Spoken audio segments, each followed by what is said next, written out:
Hey guys, welcome back to another video. We're back in our kitchen today and we're going to be making cranberry meatballs. This is a very old-fashioned recipe. We've used it for years around our house and we hope that you like it too. Let's go see what the ingredients are. All right, we're going to start with 2 pounds of ground beef. This can be ground chuck or 93% lean or whatever type of beef you have. This one is 80% ground chuck. We also are going to have some garlic powder, black pepper, 2 eggs, some corn flake crumbs. So if you don't have these, you can use all breadcrumbs, but we're going to use half and half of breadcrumbs and corn flake crumbs, some minced onion, some canned cranberry sauce, some chili sauce, some parsley, some brown sugar, and some ketchup.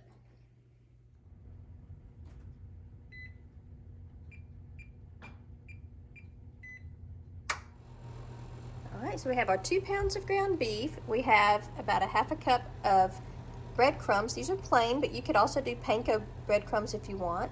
We have our half a cup of corn flake crumbs. If you don't have corn flake crumbs, you can crumb your own corn flakes or you can do all 1 cup of breadcrumbs. Then we also have a half a teaspoon of garlic powder and a half a teaspoon of black pepper. We have 2 tablespoons of minced dried onions and 3 tablespoons of dried parsley. We have 2 beaten eggs. And we also have a jar of chili sauce. It's a 12-ounce bottle of chili sauce. We have 2 tablespoons of brown sugar. And we have 1/3 of a cup of ketchup. And we've gone ahead and put our 1 can of cranberry sauce in a pot on the stove. All right, for our sauce here, we're going to add our chili sauce to the cranberry sauce in the pot. We're also going to add our brown sugar.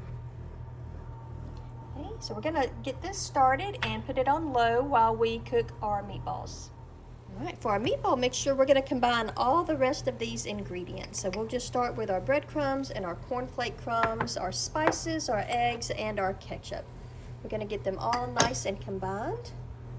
If you like different spices or you don't like certain spices, you can certainly substitute your spices as well. All right, so we're just going to give this a really good mix. We're going to mix everything together until it becomes nice and incorporated. So there's our meatball. It's about the size of a golf ball. We're just going to roll it by hand, so make sure you clean your hands really well. We're going to put them in our sprayed pan. We're going to go ahead and continue until all of these are rolled and prepared. Now, the larger that you make your meatball, the longer it will have to cook. So keep in mind you don't want them too large. If you want them more as an appetizer with maybe a toothpick, then you're going to want them a little smaller than what we're rolling here. And they would not take as long to cook. So I'm going to finish rolling these out and we'll be right back. All right, you guys, these are all rolled out. They're going to cook in the oven at 350 degrees for about 25 minutes or until they're done. And then we're going to add our sauce. So let's go see how we do our sauce on the stove. All right, so while our meatballs cook, I've gone ahead and turned this on to a medium-low. We're going to just stir this constantly until all of that cranberry sauce and chili sauce and brown sugar have melted and become one nice fluid sauce. All right, so now you can see our sauce looks nice and smooth. It's been cooking on medium-low to low for about 10 minutes and it's nice and combined. So as soon as the meatballs are done with their timer, we'll add this on and then cook them for 10 more minutes in the oven. All right, our meatballs have finished cooking for the first round. We are now going to add our sauce on top of these and put it back in the oven for 10 minutes. All right, I've got our sauce poured on top, so let's put them back in the oven for 10 more minutes.